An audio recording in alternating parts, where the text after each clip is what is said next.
Hey everybody, Charles here. Welcome to Backroads Living.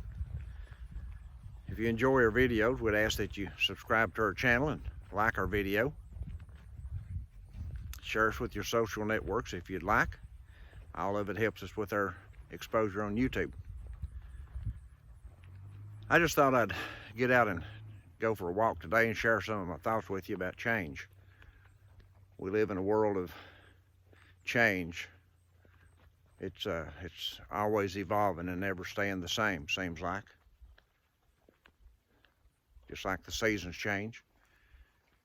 We have the spring of the year and the summer, fall and winter, just like we're coming into now. Well, the seasons of people's lives change, and so do countries. History's proven that over the years.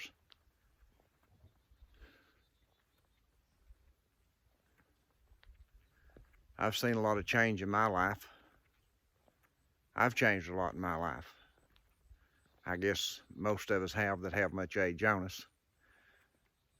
I've learned to value things that I used to I didn't value. I've learned to show more respect toward my Creator.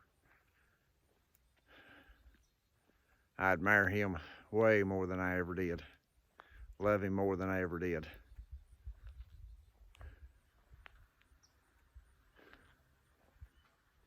We live in a time that everything's fast-paced and everything's given to us. Everything. We live in a world that governments and elitist people control what everybody has or what they're able to do.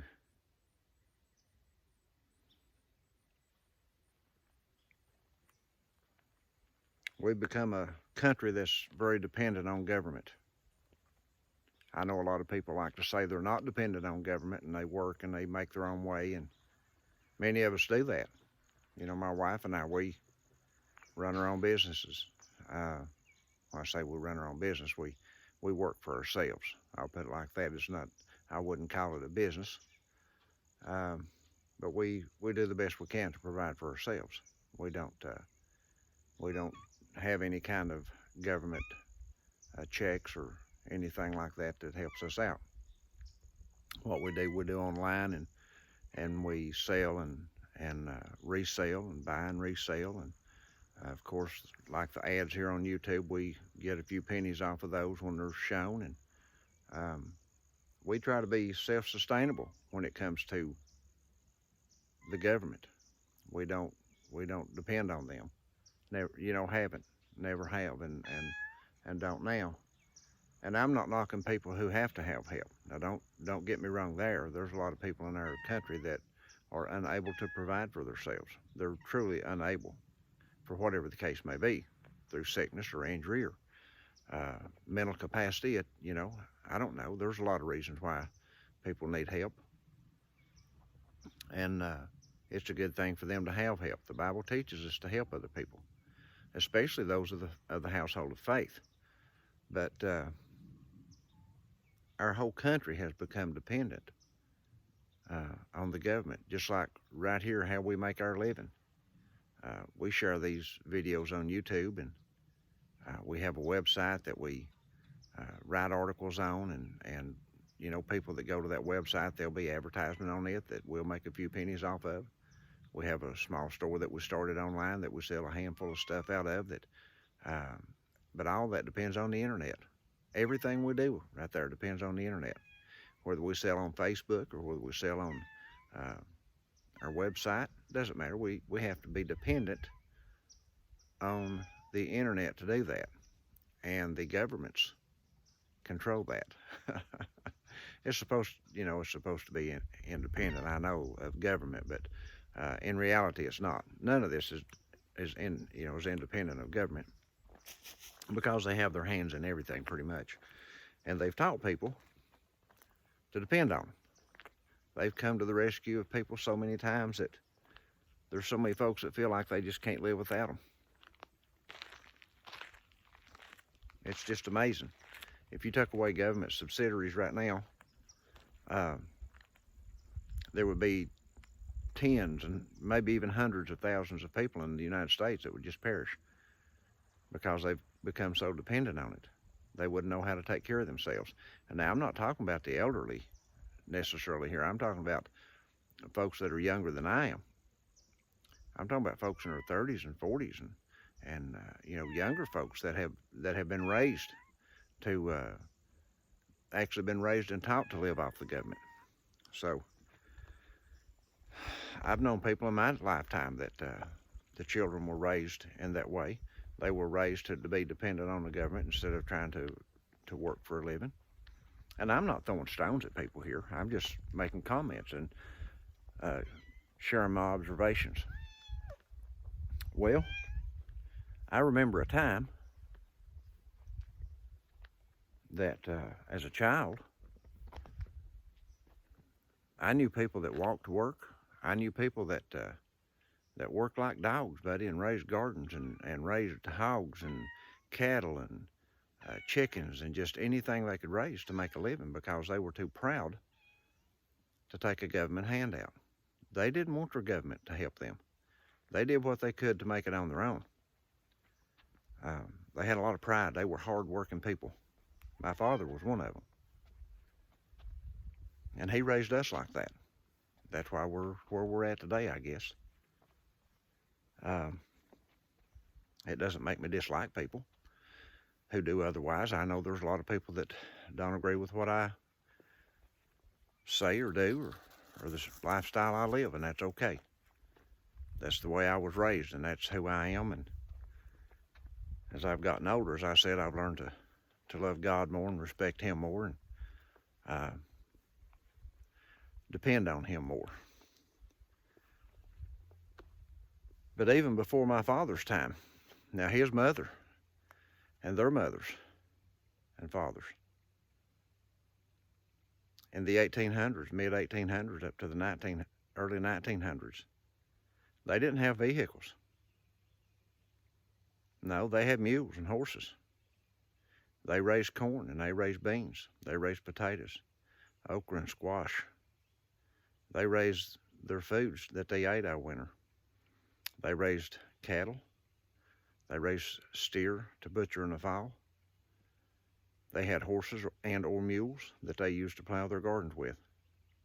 They raised corn and they took it off to the city and they had it ground into meal, and there they traded that meal and or the corn for coffee. They traded it for sugar and salt and things like that they needed. There wasn't any food stamps for them to get. There wasn't any WIC for them to get. There wasn't any housing subsidiaries for them to have. And they didn't know, they wouldn't have known how to lean on that if they had it. It was just a way of life for them. That's who they were. That's how they lived. And they were proud of it. They'd hook up the bugboard and the mule or the team of horses, and they'd ride on a buckboard to the city 5-10 miles away to do their business once a month or once every 2 or 3 months, ever how often they might need to go. And then it was only to get the necessities that I just mentioned, stuff like, like cornmeal and flour, sugar, salt, coffee, everything else they grew. They didn't need anything else. They might pick up some material to make clothing from, because most of them made their own clothing. They didn't buy clothing, they made it. They knew how to sew and how to hem and how to patch rips and tears. They knew how to do all that stuff, and they survived. And the thing about it is, I can remember talking to my grandmother years ago before she passed away, and hear her tell of times of that, and hear my dad tell of times that they had like that. And I could see the pleasure in their faces. I could see the joy in their faces when they would talk about people and places and times and things, and my mother also. Man, there was a lot of joy in their lives at that time. And one would wonder, how could people who had to work so hard for a living, they had to get up at daylight and they were in the gardens hoeing when the light came up, They'd already had their breakfast. They'd already drank their coffee, and they were in the gardens, or they were plowing, or they were cutting wheat, or they were cutting wood, or they were doing something for the survival for the winter, preparing. You know, they were prepping. They were all preppers. They didn't know it, and they didn't use that term then, but they were all preppers. But they enjoyed that life. It was a hard life, but when they look back on it, there was a lot of joy in it. And it was because they were raised in a different way. They were raised to respect people. They were raised to love one another. Yeah, they really cared for one another. You would see them. I can still remember seeing my grandmother and my dad and his brothers. They would sit on the front porch of that old homestead, and they'd sit out there and drink their coffee, and they would talk. There wasn't any air conditioning. There wasn't anything fancy going on. They held hand fans most of the time. They fanned themselves with a hand fan. But it was a very pleasant time. It was a very easygoing, pleasant, enjoyable time. I remember those days with a lot of affection because they were people full of affection. They loved their family. They loved one another. And they cared for each other. And they would work daylight to dark to feed each other. There were times in those days that there was a wash day before washing machines come about. There was a day set aside to do all the washing. And the women would get together and they'd wash all the clothes, and all the linens, all the bedding in the house in a day. And it was a hard day on them. Worked like mules all day long. And then come in and start fixing supper. Because the men had been out working all day in the fields, either plowing or logging or doing something to try to make a living. And it was a hard life, but it was a good life. They didn't regret it. They didn't look back and have regrets. I never heard my dad say one time that he regretted the way he was raised. I never heard my grandmother ever say she regretted the way she was raised. But I hear that all the time in today's society. I hear young people in their teens and in their 20s and in their 30s talking about how much they regret the way they was raised. That they despise their parents, or they despise whatever it might have been that influenced them.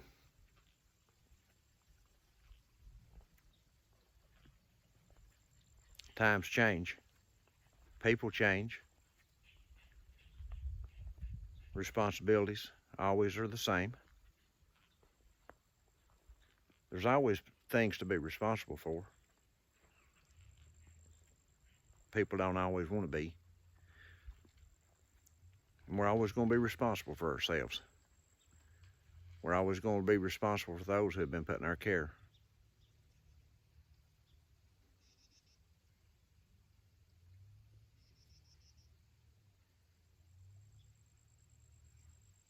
Sometimes I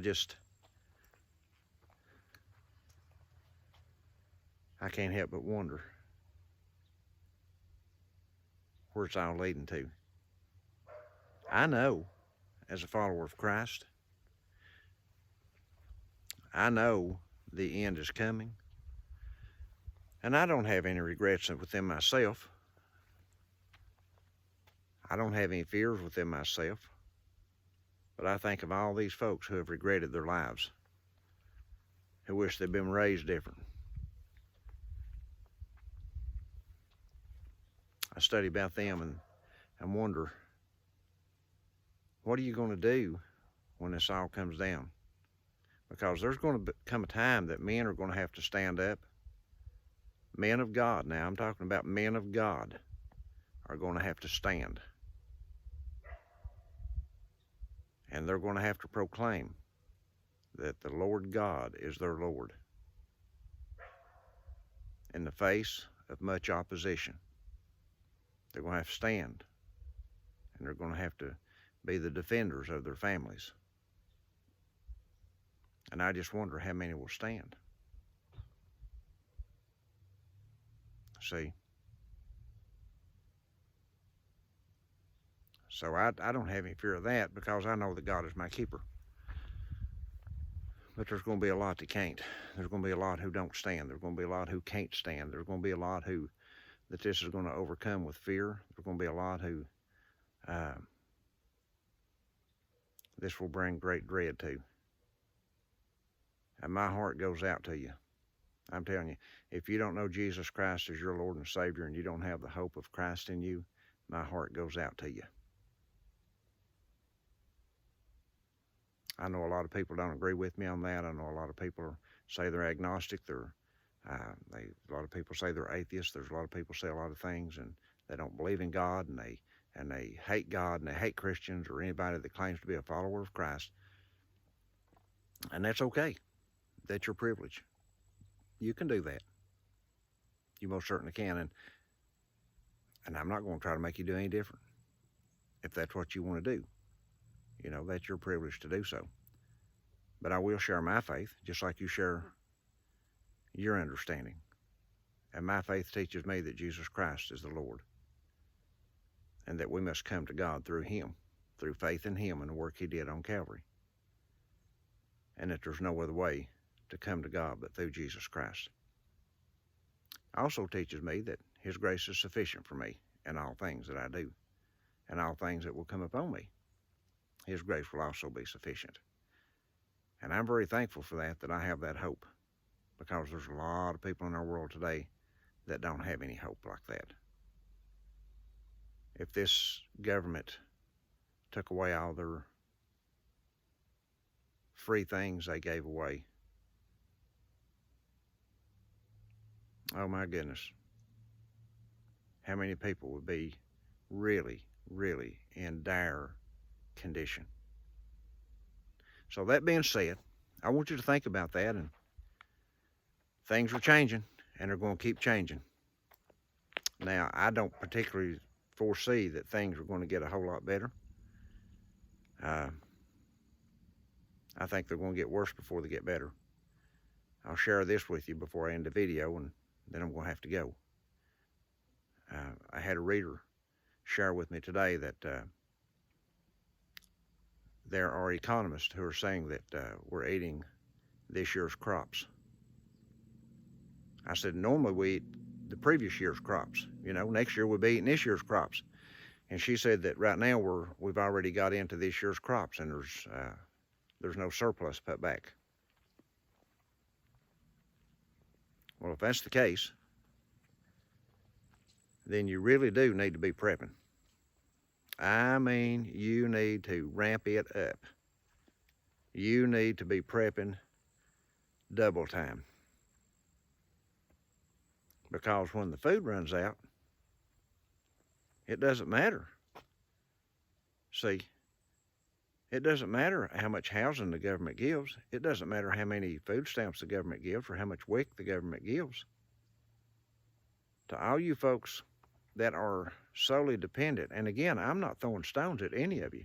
My goodness, I hope it doesn't happen. I don't want to see anybody in dire need.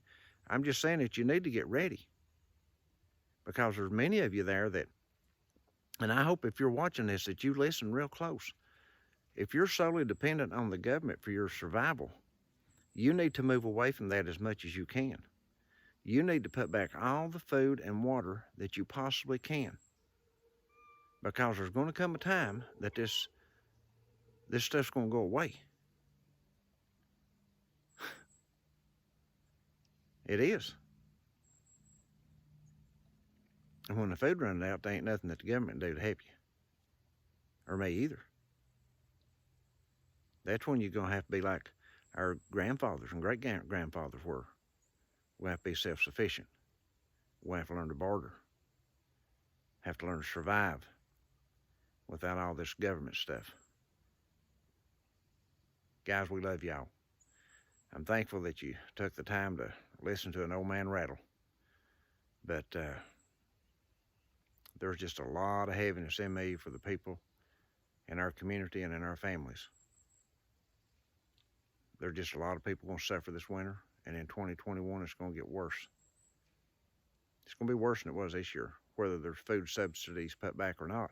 It's going to be worse. So get ready. Get your houses in order. Look to the Lord for your help. Do like David said, I will lift my eyes to the hills from where my help comes from.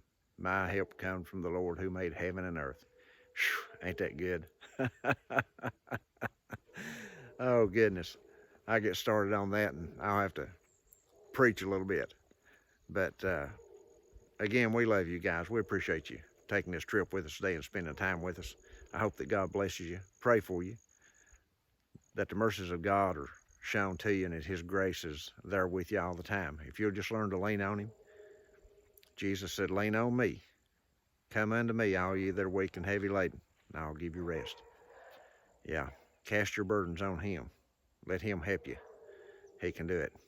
So, that being said, I'm going to end the video, and until the next time, we'll see you all in the next video.